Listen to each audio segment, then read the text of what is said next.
حضرت موسیٰ علیہ السلام اور حضرت ہارون علیہ السلام، اللہ تعالیٰ نے انہیں نبوت عطا کی، معجزات عطا کیے، اللہ تعالیٰ نے انہیں اپنی مدد کا وعدہ دیا اور انہیں فرعون کے پاس بھیجا۔ اور ان کو حضرت موسیٰ علیہ السلام کو جب اللہ تعالیٰ نے نبی اپوائنٹ کیا تو دو مین کام تھے ان کے ذمے۔ نمبر ایک، فرعون جو تھا اپنے ملک میں بہت ظلم کر رہا تھا اور وہ اپنے آپ کو رب کہلا رہا تھا۔ تو پہلا تو پیغام یہ تھا کہ فرعون کو اللہ کی وحدانیت کا پیغام دیں، اور دوسرا وہ جو بنی اسرائیل پہ بہت ظلم کر رہا ہے، بنی اسرائیل کو غلامی سے رہائی دلائی جائے۔ تو یہ اللہ تعالیٰ نے دو کام اپوائنٹ کیے۔ تو حضرت موسیٰ علیہ السلام کو جب اللہ تعالیٰ نے پیغمبر چوز کیا تو انہوں نے ریکویسٹ کی، اللہ تعالیٰ میرے بھائی ہارون کو بھی جو ہے نبی بنائے، تاکہ ہم دونوں مل کر ایک ٹیم ورک کر لے کے آپ اللہ کا نام بلند کریں گے، اور ایک ہماری اسٹرینتھن یعنی کہ ہماری اسٹرانگ ایک بانڈ ہوگا، اور ہم اللہ کا پیغام اچھے طریقے سے پیش کر سکیں گے۔ تو یہاں پہ اللہ تعالیٰ فرما رہے ہیں کہ ہم نے احسان کیا حضرت موسیٰ علیہ السلام پہ بھی اور حضرت ہارون علیہ السلام پہ بھی۔ کیا احسان؟ نبوت کا، معجزات کا، اللہ کی مدد کا۔ پھر ہم نے پڑھا آیت نمبر 115 میں کہ اللہ تعالیٰ نے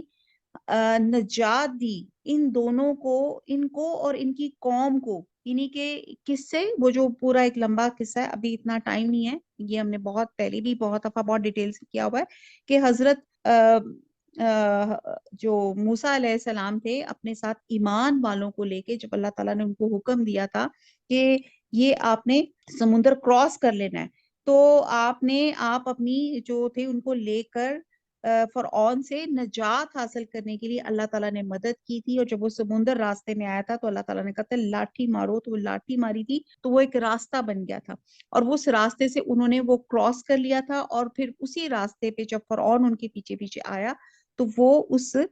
سمندر میں ڈوب گیا، اور جس کی لاش کو ایز اے عبرت جو ہے اللہ تعالیٰ نے ابھی بھی جو ہے حنوط شدہ مصر میں موجود ہے۔ تو آگے چلتے ہیں آیت نمبر 16 میں، 116 میں، وَنَصَّرْنَاهُمْ، میں نے اور نصر مدد کی، نہ ہم نے ہم ان کی، تو ہم نے مدد کی ان کی، فَكَانُوا، پس وہ ہو گئے، ہم وہ، الغالبین، اردو میں بھی غالب، تو با محاورہ ہو گیا کہ ان کی مدد کی تو وہ غالب ہو گئے۔ آیت نمبر 117 ساتھ کر لیتے، وَآتَيْنَاهُمَا، اور دی ہم نے ان دونوں کو، الکتاب، کتاب، المستبین، مستبین اس کو آپ انڈر لائن کر لیں، یہ ایک نیا ورڈ ہے۔ مستبین ہوتا ہے واضح، کھلی، روشن، ہدایت والی، تو با محاورہ ہو گیا کہ ان دونوں کو کتاب واضح المطالب، یعنی کہ واضح عنایت کی، یعنی کہ کلیئر کٹ اس میں ہر چیز مینشن تھی۔ تو مصر میں بنی اسرائیل کی حالت جو تھی ہندوستان کے شودروں سے بھی بدتر تھی۔ شودر آپ کو پتہ ہے، یعنی کہ ہندوستان میں ذات جو ہے نا پرستی بہت زیادہ ہے، ان میں سب سے جو بہترین ذات ہے، کاسٹ سسٹم بہت زیادہ ہے، تو وہ برہمن ہوتی تھی، اور سب سے جو نچلی ذات ہوتی تھی چھوت والی، جس کو وہ بہت برا ان کا سلوک کرتے تھے، اس کو شودر کہا جاتے تھے۔ تو مصر میں جو فرعون کے انڈر جو بنی اسرائیل کی جو اس وقت حالت تھی وہ انتہائی بدتر تھی۔ وہ ایک نہ صرف ایک محکوم قوم تھی بلکہ وہ ذلیل اور رسوا بھی سمجھے جاتے تھے۔ پھر آل فرعون جو تھی اس سے طرح طرح کا بیکار کام بھی لیتی تھی، اور پھر ان کی نسل بھی ختم کرنے کے در پہ ہو گئی تھی۔ تو اللہ تعالیٰ نے اپنے پیغمبروں کی مدد سے صرف یہی نہیں کہ ان کے پنجے سے رہائی دلائی، بلکہ ان کے سامنے اس ظالم کو سمندر میں غرق کر کے نیست و نابود کر دیا۔ آیت نمبر 117، وَآتَيْنَاهُمَا، اور دی ہم نے ان دونوں کو، اچھا خطاب واضح، یہ تو میں نے پڑھ لیا تھا۔ اچھا نیکسٹ ہے، وَحَدَيْنَاهُمَا، اور ہدایت دی ہم نے ان دونوں کو، ہما کو جو لفظ ہے وہ پلورل سینس میں آتا ہے، سراتا، سرات راستے کی، المستقیم سیدھے، اور ان کو سیدھا راستہ دکھایا، یعنی کہ اللہ سبحانہ تعالیٰ نے ان کو واضح ہدایت دی، ان کو کتاب عطا فرمائی، اس میں اللہ تعالیٰ نے اپنے احکامات کلیئر کٹ مینشن کیے، اور وہ سیدھا راستہ بتایا جو جنت کی طرف اور اللہ کی رضا کی طرف جاتا ہے۔ آیت نمبر 119، وَتَرَكْنَا، ترک کرنا، چھوڑنا، اور چھوڑا ہم نے علیہما ان دونوں کا ذکر خیر فی الآخرین پیچھے آنے والوں میں، اور با محاورہ اور پیچھے آنے والوں میں ان کا ذکر خیر باقی چھوڑ دیا، یعنی کہ جس طرح اللہ سبحانہ تعالیٰ نے حضرت ابراہیم علیہ السلام کا ذکر خیر چھوڑا، یہ پیغمبر بھی جو تھے، جو ان کی قربانیاں تھیں، تو اللہ تعالیٰ جو ہے محسنین کی قدر ضائع نہیں کرتے، تو اللہ تعالیٰ فرماتے ہیں کہ پیچھے آنے والوں میں ان کا ذکر خیر باقی چھوڑ دیا۔ فرعون اور آل فرعون کو غرقابی کے بعد طور سینا کے مقام پہ حضرت موسیٰ علیہ السلام پہ تورات نازل ہوئی تھی، لکھا گیا نا کتاب مستبین، اور اس سے پیشتر حضرت موسیٰ علیہ السلام پہ صحیفے بھی نازل ہوتے رہے تھے۔ تو تورات پہلی آسمانی کتاب ہے جس میں بنی اسرائیل کو زندگی سے متعلق واضح احکامات دیے گئے، جس میں صراط مستقیم بتائی گئی، اور پھر اسی کتاب کی روشنی میں ان دونوں نبیوں نے بنی اسرائیل کی رہنمائی کی۔ آگے آتا ہے آیت نمبر 120، سلام علی موسیٰ و ہارون، تو سلام ہو موسیٰ پہ اور ہارون پہ، کہ موسیٰ اور ہارون پر سلام۔ آیت نمبر 121، انا بے شک ہم، کذالک اسی طرح، نجزی بدلہ دیتے ہیں، المحسنین نیکوکاروں کو۔ یہ ہم نے پہلے بھی بہت ڈیٹیل سے یہی ورڈ جو تھے ہم نے حضرت ابراہیم علیہ السلام کے سلسلے میں پڑھے تھے، کہ بے شک ہم نیکوکاروں کو ایسا ہی بدلہ دیتے ہیں۔ ہم نے بہت ڈیٹیل سے محسن کی ڈیفینیشن کی تھی، تو اللہ تعالیٰ محسنین کا جو ہے ذکر جو ہے اللہ تعالیٰ اس کو برقرار رکھتے ہیں، ان کو جو ہے ان کا ذکر بھی بلند رکھتے ہیں۔ آیت نمبر 122، انہما بے شک وہ دونوں، من عبادنا ہمارے بندوں میں سے، المؤمنین مومن، وہ دونوں ہمارے مومن بندوں میں سے تھے، یعنی کہ یہ کس کے بارے، دونوں بندوں کے کس کے بات کی جا رہی ہے؟ حضرت موسیٰ علیہ السلام اور حضرت ہارون علیہ السلام کی بات کی جا رہی ہے۔ اچھا جی، اب اگلا واقعہ آتا ہے حضرت الیاس علیہ السلام کا 123 سے آنورڈ۔ یہ میں پڑھ لیتی ہوں اور پھر آپ اس کو ہم سمجھتے ہیں کہ کیا تھے۔ تو ہم نے ابھی تک جو حضرت موسیٰ اور ہارون کے بارے میں پڑھا کہ ان دونوں نبیوں نے راہ حق میں بے شمار قربانیاں دی، اللہ کے حکم کے تحت اپنی جانیں ہتھیلی پہ رکھ دی، اور فرعون جیسے جابر اور ظالم فرمانروا کے پاس پہنچے۔ حضرت موسیٰ علیہ السلام خود ان کے مجرم بھی تھے، یہ بھی آپ کو پتہ ہی ہوگا، جب انہوں نے مکہ مارا تھا اور ایک لڑائی کو ختم کرانے کے لیے، اور ان کی انٹینشنز نہیں تھی، تو ایک شخص کی آن دا اسپاٹ ڈیتھ بھی ہو گئی تھی۔ پھر انہوں نے فرعون سے دعوت توحید کے بعد جو مطالبہ کیا، جس سے وہ بہت غصے میں آ گیا، اور وہ یہ تھا، یعنی کہ دو مطالبے کیے تھے، ایک تو کہا تھا کہ اللہ کی وحدانیت پہ ایمان لیا، اور دوسرا کہا تھا کہ بنی اسرائیل کو اپنی غلامی سے آزاد کر کے ہمارے ساتھ روانہ کر دوں۔ اور بنی اسرائیل کی نجات کے بعد انہوں نے، ان دونوں پیغمبروں نے اس بگڑی ہوئی قوم کو سنوارنے کے لیے بہت کوششیں کی، اور ایسی انہوں کی کوشش کی کہ ان کے کارناموں کا سلسلہ، کیا کہتے ہیں، رہتی دنیا تک ان کا نام، ان کی بھلائی کو لوگ یاد کرتے ہیں۔ اور چنانچہ یہود و نصارہ اور مسلمان ہی سب سے بڑی قومیں ہیں، اور یہ سب حضرت موسیٰ علیہ السلام کو سچا نبی اور روحانی پیشوا مانتے ہیں۔ اب آیت نمبر 123 سے حضرت الیاس کی بات شروع ہو رہی ہے۔ وَإِنَّا اور بے شک، الیاس لَمِنَ الْمُرْسَلِينَ البتہ رسولوں میں سے ہیں۔ با محاورہ دیکھتے ہیں، اور الیاس بھی پیغمبروں میں سے تھے۔ اچھا، یہ میں کچھ آیات پڑھ کے پھر اکٹھا با محاورہ پڑھتی ہوں۔ اس جب قالا کہا، لی قوم ہی اپنی قوم کو، الا تتقون الا کیا نہیں تم ڈرتے، تدعونا کیا تم دعا سے ہے، کیا تم پکارتے ہو، بعلن ایک بت کو کہتے ہیں، بال کو، وتذرونا اور زر ہوتا ہے چھوڑنا، اور تم چھوڑ دیتے ہو، احسن الخالقین، احسن سب سے اچھا، خالقین سب سے اچھا پیدا کرنے والے کو، اللہ ربکم تمہارا رب، والرب اور رب آبائکم، آبا یعنی کہ آباء و اجداد تمہارے باپ دادا کا، الاولین اگلے، فکذبوہ پس کذب جھٹلایا ہو اس کو، پس جھٹلا دیا انہوں نے اس کو، فانہم بے شک وہ، لا محضرون موزرون حاضر حاضر کیے جائیں گے، اللہ مگر عباد اللہ اللہ کے بندے ہیں، المخلصین خالص، وَتَرَكْنَا اور چھوڑا ہم نے علیہ اس پر فی الآخرین ان کا ذکر پچھلوں میں، سلام سلام اوپر، الیاسین الیاسین، ان بے شک ہم کذالکا اسی طرح نجزی بدلہ دیتے ہیں المحسنین نیک لوگوں کو، انہو بے شک وہ من عبادنا ہمارے بندوں میں سے المؤمنین مومن، وَإِنَّا اور بے شک لوتن لو، اچھا جی اب یہاں پر آیت نمبر 132 تک 120 سے 132 تک یہ اس کا میں محاورہ پڑھتی ہوں، اور یہ حضرت الیاس علیہ السلام کا ذکر ہے، اور الیاس بھی پیغمبروں میں سے تھے۔ جب انہوں نے اپنی قوم سے کہا تم ڈرتے کیوں نہیں، کیا تم بال کو پکارتے ہو اور اسے پوچھتے ہو اور سب سے بہتر پیدا کرنے والے کو چھوڑ دیتے ہو، یعنی اللہ کو جو تمہارا اور تمہارے اگلے باپ دادا کا پروردگار ہے، تو ان لوگوں نے ان کو جھٹلا دیا، سو وہ دوزخ میں حاضر کیے جائیں گے، ہاں اللہ کے بندگان خاص عذاب میں مبتلا نہیں ہوں گے۔ اور ان کا ذکر خیر پچھلوں میں باقی چھوڑ دیا کہ الیاسین پر سلام، ہم نیک لوگوں کو ایسا ہی بدلہ دیا کرتے ہیں، بے شک وہ ہمارے مومن بندوں میں سے تھے۔ پہلے حضرت ابراہیم علیہ السلام کی ہم نے بات کی، حضرت موسیٰ اور ہارون علیہ السلام کی بات کی، اور اب یہاں پہ حضرت الیاس کی بات کی جا رہی ہے۔ حضرت الیاس جو تھے موجودہ ریاست جو ہے اردن کے رہنے والے تھے، اور یہ حضرت عیسیٰ علیہ السلام سے 850 سال پیدا ہوئے تھے، اور حضرت سلیمان کی کہتے ہیں وفات کے بعد ان کے بیٹے کی نااہلی کی وجہ سے اسرائیلی سلطنت کے 2 ٹکڑے ہو گئے تھے، ایک حصہ جو بیت المقدس اور جنوبی فلسطین پہ مشتمل تھا آل داؤد کے قبضے میں رہا، اور دوسرا حصہ جو شمالی فلسطین پہ مشتمل تھا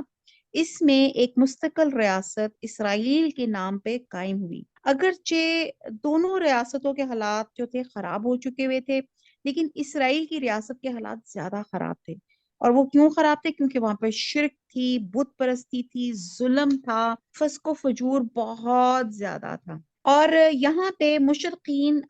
اپنا ایک خاص دیوتا تھا جس کو بال کہتے تھے، اور بال جو ہے اس کے لغوی معنی سردار، آقا یا مالک کے لیے ہے، اور ویسے یہ شوہر کے لیے بھی لفظ استعمال ہوتا ہے۔ تو جب اسرائیل کے بادشاہ اخیب نے لبنان کے بادشاہ کی بیٹی سے شادی کر لی تو یہ فساد انتہا کو پہنچ گیا۔ آپ اسے اس لیے کہا جاتا ہے نا کہ نیک عورت بہترین متاع ہے، یعنی کہ ایک مسلمان شخص نے جب ایک کرسچن عورت سے ایک مشرک عورت سے شادی کر لی تو اس مشرک شہزادی کے اثر میں وہ خود بھی مشرک ہو گیا، اس نے ملک میں بال کا مندر تعمیر کیا اور اللہ واحد کی بجائے بال کی پرستش رائج کرنے کی بھرپور کوشش کی، اور اسرائیل کی شہریوں میں اعلانیہ بال کے نام کی قربانیاں کی جانے لگی۔ اب یہ زمانہ تھا جب اللہ سبحانہ تعالیٰ نے حضرت الیاس علیہ السلام کو مبعوث کیا۔ آپ نے اردن سے آ کے اخیب کو نوٹس دیا کہ تیرے گناہوں کے پیدائش میں اب اسرائیل کے ملک پر بارش کا ایک قطرہ بھی نہیں برسے گا، حتیٰ کہ اوس بھی نہیں پڑے گی، اور اللہ کا یہ قول واقعی صحیح ثابت ہوا، اور 3.5 سال تک بارش بند رہی اس علاقے میں۔ آخر کار اخیب کوئی ہوش ٹھکانے آئے، اس نے حضرت الیاس علیہ السلام کو تلاش کر کے بلوایا اور ان کو ریکویسٹ کی کہ آپ بارش کے لیے دعا کریں، لیکن آپ نے دعا کرنے سے پہلے یہ ضروری سمجھا کہ اسرائیل کے باشندوں کو اللہ رب العالمین اور بال کا فرق اچھی طرح بتا دیں۔ اس لیے انہوں نے حکم دیا کہ ایک مجمع عام میں بال کے پجاری بھی آ کے اپنے معبود کے نام کی قربانی دیں، اور میں اللہ رب العالمین کے نام پہ قربانی دوں گا، اور دونوں میں سے جس کی قربانی بھی غیبی آگ سے بھسم ہو جائے گی اس کے معبود کی سچائی ثابت ہو جائے گی۔ یعنی کہ اس زمانے میں ہوتا تھا کہ جب کنفلکٹ زیادہ بڑھ جاتا تھا تو دونوں فریق اپنی اپنی قربانی جو تھی میدان میں رکھتے تھے، اور جس کی ایکسپٹ ہونی ہوتی تھی آگ اوپر سے آتی تھی اور اس کو بھسم کر دیتی تھی۔ تو اخیب نے یہ قربانی قبول کر لی، یہ چیلنج قبول کر لیا، اور بال کے 850 پجاری جمع ہوئے اور اسرائیلیوں کے مجمع عام میں حضرت الیاس کا اور ان کا مقابلہ ہوا۔ اور اس مقابلے میں بال پرستوں نے شکست کھائی اور حضرت الیاس علیہ السلام نے یہ ثابت کر دیا بال ایک جھوٹا خدا ہے اور اصل اللہ وہی اکیلا واحد اللہ ہے جس کے نبی کی حیثیت سے وہ مامور ہو کر آئے۔ اور اس کے بعد حضرت الیاس علیہ السلام نے اس مجمع میں بال کے پجاریوں کو قتل کرا دیا اور پھر بارش کے لیے دعا کی جو فوراً قبول ہوئی، یہاں تک کہ پورا ملک جو تھا، اسرائیل جو تھا، وہ سیراب ہو گیا۔ لیکن ان معجزات کو دیکھ کر بھی جو زن مرید اخیب تھا وہ مشرک بیوی کے چنگل سے نہ نکلا۔ اس کی بیوی نے حضرت الیاس کی دشمن ہوگی اور اس نے قسم کھائی کہ جس طرح بال کے پجاری قتل کیے گئے تھے اسی طرح میں حضرت الیاس بھی جو ہے وہ بھی قتل کرواؤں گی۔ ان حالات میں حضرت الیاس کو ملک چھوڑنا پڑا اور وہ چند سال تک کوہ سینا کے دامن میں پناہ گزین رہے۔ اور اسی زمانے میں بیت المقدس کے یہودی ریاست کے بادشاہ نے اسرائیل کے بادشاہ اخیب کی بیٹی سے شادی کر لی اور اس مشرک شہزادی کے اثر سے پھر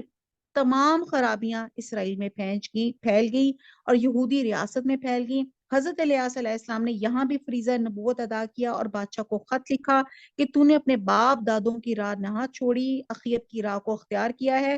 تو نے اپنے بھائیوں کو قتل کیا ہے جو تجھ سے اچھے تھے، اللہ تجھے بڑی آفتوں سے مارے گا، تو انتڑیوں کے مرض سے مرے گا۔ اور اس خط میں حضرت الیاس علیہ السلام نے جو کچھ لکھا وہ پورا ہوا اور بیت المقدس کی ریاست بیرونی حملوں سے تباہ ہوئی اور بادشاہ کی بیویوں تک کو دشمن پکڑ کے لے گئے اور وہ خود جو انہوں نے لکھا تھا انتڑیوں کی بیماری سے، انٹسٹائن کی بیماری سے وہ تباہ ہو گیا۔ اور چند سال کے بعد حضرت الیاس پھر اسرائیل تشریف لے گئے اور انہیں اخیب اور ان کے بیٹے کو راہ راست پلانے کی کوشش کی مگر شاہی خاندان بدی گناہ چھوڑ سکا۔ آخر کار اخیب حضرت الیاس علیہ السلام کی بد دعا سے تباہ ہو گیا اور اس کے بعد اللہ سبحانہ تعالیٰ نے اپنے نبی کو دنیا سے اٹھا لیا۔ یہ حضرت الیاس کا جو ہے یہاں پہ جو ذکر ہے اس کے سلسلے میں نے ضروری سمجھا کہ یہ چیزیں میں آپ کے ساتھ شیئر کر دوں۔ جی اور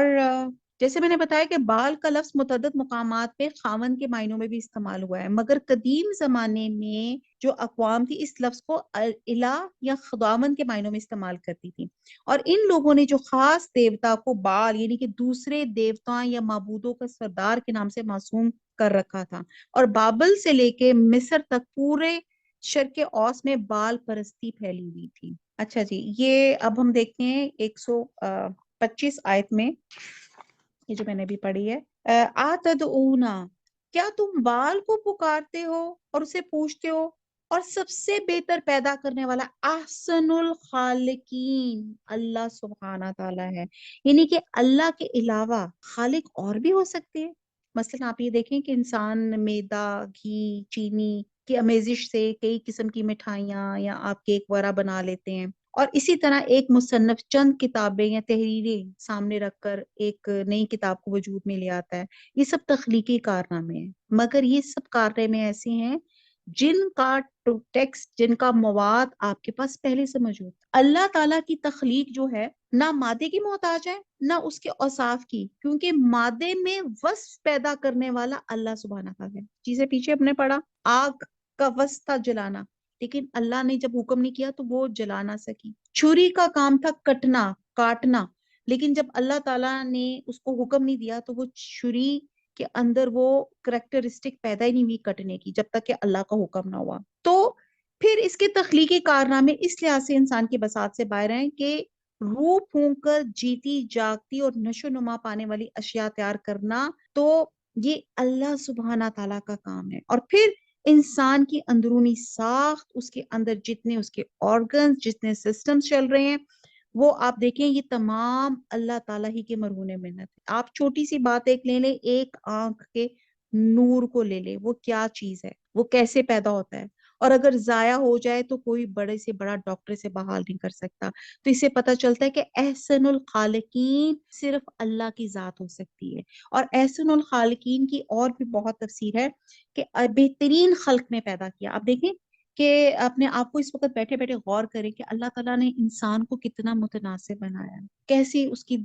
کی یہ انسان کی باڈی، سر درمیان میں رکھا، سر کے دونوں سائڈز پہ آپ کے کان رکھے، اور کان آپ کو پتا ہے ہم سمجھتے ہیں شاید سننے کے لیے، لیکن آپ کو پتا ہے یہ باڈی میں بیلنسنگ کرنے کے لیے بھی کام آتے ہیں۔ پھر ہم دیکھتے ہیں کہ آپ کا ناک کیسے رکھا، آپ کی ہونٹ کہاں پہ رکھے، آپ کی گردن بنائی، آپ کا چیسٹ بنائی، آپ کے بازو، آپ کے پاؤں، یعنی کہ اللہ تعالیٰ احسن الخالقین ہے۔ نہ صرف انسان، آپ جانور، چرند پرند، نباتات کو دیکھیں، دنیا کو دیکھیں، کائنات کو دیکھیں، چاند سورج ستاروں کو دیکھیں، سب کچھ کو دیکھیں، یہ احسن الخالقین ہے، سب سے اچھا پیدا کرنے والا اللہ سبحانہ تعالیٰ ہے۔ اور آیت نمبر تو حضرت الیاس علیہ السلام نے ان کی توجہ اس طرح مبذول کرائی کہ جو بال دیوتا کا بت جو تم نے گھڑا ہے، یہ پتھر کا بے جان بت ہے، اور جس کو تم نے خود خالق ہو، جس کو تم نے خود بنایا، اور اس کی حفاظت بھی تم کرتے ہو، پھر اسی کی عبادت کرتے ہو۔ تمہیں تو چاہیے اس کی عبادت کرو جس نے تم کو بنایا، نہ صرف تمہیں بنایا بلکہ تمہاری پرورش بھی کرتا ہے، اور تمہیں زندہ رہنے کی جن چیزوں کی ضرورت ہے اللہ سبحانہ تعالیٰ وہ بھی پرووائڈ کرتے ہیں، اور پھر تمہارے آباء و اجداد کا بھی وہی خالق اور وہی رازق ہے۔ تو ایسے بہترین خالق کو چھوڑ کر اپنے گھڑے ہوئے پتھر کے سامنے سجدے کرتے ہوئے تمہیں شرم نہیں آتی؟ تو یہاں پہ آیت نمبر 126 میں حضرت الیاس نے ان کو یہ شرم دلائی کہ اللہ کو جو تمہارا اور تمہارے باپ دادوں کا پروردگار ہے، تو تم ان لوگوں کو جھٹلا رہے ہو، تو پھر تم دوزخ میں حاضر کیے جاؤ گے۔ مگر جو بال کے ان کے پرستار تھے، ان کو حضرت الیاس علیہ السلام کی دعوت راس نہیں، انہوں نے اپنے نبی کی دعوت کو جھٹلا دیا آیت نمبر 128 میں، اور پھر 129 میں، اور پھر ایسے سب لوگوں کو ان کی گناہوں کی سزا مل کے رہے گی، اور اس سزا سے وہ لوگ بچیں گے جو حضرت الیاس علیہ السلام پر ایمان لائیں گے اور اللہ کے فرما بردار بن کر رہیں گے۔ آیت نمبر 130 میں آتا ہے کہ یہ کہ الیاسین پر سلام۔ تو الیاسین اور الیاس ایک ہی بات ہے۔ الیاسین بھی حضرت الیاس علیہ السلام کا دوسرا نام ہے، اور تلفظ کی ایسی کمی بیشی تقریباً تمام زبانوں میں پائی جاتی ہے، اور قرآن میں اس کی دوسری مثال طور سینا پہ ہے، جسے سورہ 3 میں سنین بھی کہا گیا ہے۔ تو یہاں پہ مراد ہے کہ کنفیوز نہ ہے، الیاسین سے مراد حضرت الیاس ہی ہیں۔ تو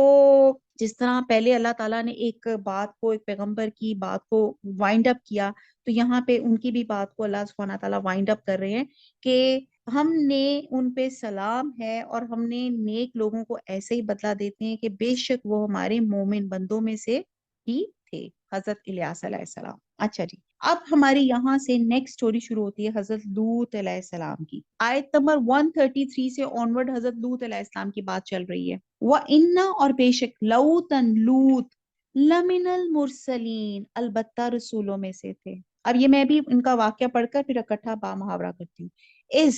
جب نجیناہو نجات دی ہم نے اس کو، وَأَهْلَهُ اور اس کے گھر والوں کو، اجمعین جمع سب کے سب، الا مگر عجوزن، عجوزن یہ ایک نیا ورڈ ہے، عجوزن ہوتا ہے ایک بڑھیا، فی الغابرین غبر پیچھے رہنے والوں میں سے، سما پھر دمرنا، دمرنا جیسے مر ہوتا ہے نا، ہلاک کر دیا ہم نے الآخرین دوسروں کو، وَإِنَّكُمْ اور بے شک تم لَتَمَرُّونَ تمرون البتہ گزرتے ہو، علیہم ان پر، مصبحین مصبحین صبح کرتے ہوئے، وَبِاللَّيْلِ اور رات کو، افلا کیا پس نہیں، تعقلون تم عقل کرتے، وَإِنَّا اور بے شک، اچھا جی یہاں تک 138 تک ہماری حضرت لوط علیہ السلام کی بات چل رہی ہے۔ اس کو با محاورہ دیکھتے ہیں آیات کو۔ جب ہم نے ان کو اور ان کے اور لوط بھی پیغمبروں میں سے تھے، جب ہم نے ان کو اور ان کے گھر والوں کو سب کو عذاب سے نجات دی مگر ایک بڑھیا کے پیچھے رہ جانے والوں میں تھی، پھر ہم نے اوروں کو ہلاک کر دیا، اور تم دن کو بھی ان کی بستیوں کے پاس سے گزرتے رہتے ہو اور رات کو بھی، کیا تم عقل نہیں رکھتے؟ کس قدر خوبصورت انداز بیان ہے اللہ سبحانہ تعالیٰ کا، کتنے پیار سے اللہ تعالیٰ پوچھ رہے ہیں اتنی دلیلیں دینے کے باوجود کیا تم عقل نہیں رکھتے؟ اب یہاں پہ حضرت لوط علیہ السلام کی بات کی جا رہی ہے، اور یہاں بڑھیا سے مراد حضرت لوط علیہ السلام کی بیوی ہے، جس نے اپنے شوہر کے ساتھ ہجرت نہ کی، اپنی قوم کے ساتھ رہیں اور عذاب میں مبتلا ہو گئیں۔ اور آیت نمبر 1 جیسے 37 میں ہے کہ یہاں پہ بتایا جا رہا ہے کہ جو قریش کے جو قافلے تھے ان تباہ شدہ علاقوں سے گزرتے تھے، تو اللہ تعالیٰ کہہ رہی کہ وہ عبرت نہیں حاصل کر رہے، اور اہل مکہ کے تجارتی قافلے جو تھے شام اور فلسطین کی طرف جاتے تھے، اور دن رات قوم لوط کی اجڑی ہوئی بستیوں کے پاس سے گزرتے تھے۔ تو یہاں پہ بتایا جا رہا ہے کہ انہوں نے جو غلط کام کیا، تو کیا انہوں نے عبرت حاصل نہیں کی؟ حضرت لوط علیہ السلام کی بیوی جو اپنے شوہر کی خائن تھی، ان کی تمام وفاداریاں مجرم قوم کے ساتھ تھیں۔ گھر میں کہتے ہیں کوئی مہمان آ جاتا تھا تو وہ ان مجرموں کو خفیہ اشارے کرتی تھی، اور ہجرت کے وقت حضرت لوط علیہ السلام کو خصوصی ہدایت تھی کہ وہ تمہارے ساتھ نہیں جائے گی، بلکہ مجرموں جیسا ان کا حشر ہوگا۔ اور آپ یہ دیکھیں کہ قوم لوط کی بات بھی ہم بہت ڈیٹیل سے کر چکے ہیں، اور میں اس کو بہت ان شارٹ تھوڑا سا بتاؤں گی کہ قوم لوط، جیسے ہم نے بتایا تھا حضرت ابراہیم کے سلسلے میں کہ حضرت ابراہیم کے بھتیجے تھے حضرت لوط علیہ السلام، اور آپ نے ان کو اس علاقے میں بھیجا کہ سدوم کے علاقے میں، کہ وہاں پہ بہت تجارتی قافلے آتے جاتے ہیں، اور وہ ایک بہت غلط ان لوگ عمل میں مبتلا ہو گئے جس کو عمل لواطت کہا جاتا ہے، جس کو ہومو سیکشوالٹی کہا جاتا ہے، اور وہ اتنا بڑا گناہ، اتنا بڑا سن ہے کہ اللہ سبحانہ تعالیٰ نے ان کے اوپر 3 عذاب بھیجے تھے۔ اس قدر اللہ تعالیٰ ناراض ہوئے تھے کہ یہ اس قدر جو اللہ تعالیٰ نے شریعت میں رہتے ہوئے میاں بیوی کے تعلق کو جو حلال بنایا، جو پسندیدہ بنایا، اس کو لوگوں نے اس تعلق کو اس سے نیچر سے اپوز کر کے ان لوگوں نے ایک ہومو سیکشوالٹی کی چیز ایجاد کی۔ اور اس میں ہوتا تھا یہ لڑکوں کو دیکھتے تھے اور کہتے ہیں کہ جب حضرت آپ کو واقعہ یاد ہوگا، جب آ کر آپ کو حضرت اسلام کو خوشخبری دی تھی کہ آپ کے ہاں بیٹا ہوگا، تو حضرت سارا ہنس پڑی تھی، کیونکہ وہ بانجھ تھی اور وہ بچہ پیدا کرنے کے قابل نہیں تھی، اور پلس ان دونوں کی عمریں بہت زیادہ ہو گئی تھی، لیکن انہوں نے فرشتوں نے ان کو خبر دی، خوشخبری کی، اور ساتھ جب حضرت ابراہیم علیہ السلام نے کہا کہ آپ آگے کہاں جا رہے، تو انہوں نے کہا کہ ہم حضرت لوط کی قوم پر عذاب لے کے جا رہے ہیں، تو جس پہ ان کو بہت رنجیدہ ہوئے تھے۔ تو یہی فرشتے حضرت لوط علیہ السلام کے پاس ایک خوبرو لڑکوں کی شکل میں آئے تھے۔ جب وہ لڑکے ان کے گھر مہمان آئے تو ان کی بیوی، جہاں پہ یہاں بات کی جا رہی ہے کہ وہ امانت دار نہیں تھی، اس نے جیسے ہی ان کو دیکھا، اس نے فوراً قوم میں خبر مشہور کر دی کہ بڑے خوبصورت لڑکے آئے ہیں، اور ان کی قوم جو تھی غلط نیت سے ان کے گھر پہ ٹوٹ پڑی، جس پر حضرت لوط علیہ السلام بہت شرمندہ ہوئے، کیونکہ مہمان کی عزت کی حفاظت کرنا بھی میزبان کے ذمہ ہوتا ہے۔ تو جس پہ انہوں نے کہا تھا کہ پلیز میری بیٹیاں ہیں، مطلب جو نکاح کر کے جو تم اپنی بیویوں سے جو کام کرانا چاہتے ہو، یہ اس طرح کا غلط کام مت کرو، لیکن انہوں نے ان کی ایک بات نہیں سنی، اور انہوں نے کہا ہم تمہیں اس بستی سے نکال دیں گے اگر ہمیں اس چیز سے روکا گیا۔ تو بہرحال یہ ان کو روکتے رہے، لیکن وہ لوگ باز نہیں آئے، تو اللہ سبحانہ تعالیٰ نے اپنے ایمان والوں کو بچا لیا، اور سدوم اور اس کے مضافات کا پورا علاقہ بلندی پہ لے جا کر اور الٹا کے زمین پہ پٹخ دیا، اور اوپر سے پتھروں کی بارش پر برسائی گئی۔ آپ اندازہ لگائیں، اگر آپ میں سے کسی نے کوئی جھولا لیا ہو نا، بگ ڈراپ، آپ میں سے لیا ہے کبھی کسی نے، جس میں جھولا بہت اونچی سے جاتا ہے اور پھر ٹھا کر کے نیچے آتا ہے؟ یو کے پہ ہم لوگ جب گئے تھے تو وہاں پہ ایک اسٹیلتھ تھا اس زمانے میں، اب مجھے نہیں پتا، پرانی بات کری، تو وہ بہت اونچا جاتا تھا اور بالکل انسان کا سانس حلق میں آیا ہوتا تھا، اور پھر ایک دم وہ ڈراپ کر کے ٹھک کر کے نیچے گرتا تھا۔ تو آپ سوچیں کہ اس پوری بستی کو، اور کہتی ہیں کہ جب اس کو اوپر لے جایا گیا تو فرشتوں میں، آسمان کے فرشتوں نے ان کی چیخو پکار بھی سنی تھی۔ یہ اس قدر غلط ہومو سیکشوالٹی، اس قدر غلط چیز ہے، اور اس قدر اس کا تباہ کن چیز ہے، اور اللہ تعالیٰ اس قدر ناراض ہوتے ہیں، اور آج کل کے ویسٹ نے اس کو لیگلائز کیا ہوا ہے، اور اللہ معاف کرے، اب تو ہمارے ایسٹ میں بھی اس چیز کو برا نہیں سمجھا جاتا، نعوذ باللہ۔ آج کل کے ہمارے جتنے بھی میں کہنا نہیں چاہ رہی، جتنے بھی ہمارے فلم انڈسٹری کے یا ہمارے ڈیزائنرز یا ہمارے میک اپ آرٹسٹ جو کوئی میل ہیں، وہ آپ دیکھیں گے کہ موسٹلی، اللہ ناؤز باللہ، مجھے کہتے ہوئے بھی شرم آتی ہے کہ ہومو سیکسوالٹی کے اس چیزوں میں انوالوڈ ہیں اور وہ اس پہ بہت فخر کرتے ہیں اور وہ سمجھتے this is normal and this is not normal. یہ نیچر کو اپوز کرنے کی بات ہے، جس پہ اللہ تعالیٰ کو اتنا غصہ آیا تھا کہ ان کی صدوم کے پورے علاقے کو آسمان پہ لے کے گئے. سوچیں، پھر اس کو زمین پہ پٹخا کہ وہ زمین میں دھنس کیا اور پھر اس کے اوپر مزید پتھروں کی بارش کی گئی، جس کو آج بھی کہتے ہیں کہ ڈیڈ سی ہے. اور یہ کہتے ہیں یہ علاقے اس شہرا پہ واقع تھے جہاں سے کفار مکہ کے تجارتی قافلے مکہ سے شام اور شام سے واپسی پہ گزرتے تھے، اور اس اجڑے ہوئے علاقے کی تاریخی حالات بھی معلوم تھے. بسا اوقات دیکھتے بھی رہتے تھے لیکن یہ زحمت نہیں کرتے تھے، یہ سوچتے نہیں تھے یہ علاقہ کیوں ہلاک کیا گیا. اگر ہم بھی اللہ کے نافرمان اور سرکش بن کریں گے تو ہم پر بھی عذاب الہی نازل ہو سکتا ہے. اللہ تعالی ہمیں اس عذاب سے بچائے. وما علینا الا البلاغ. سبحانک اللہم و بحمدک، نشہد لا الہ الا انت، نستغفرک و نتوب الیک. والسلام علیکم و رحمۃ اللہ وبرکاتہ.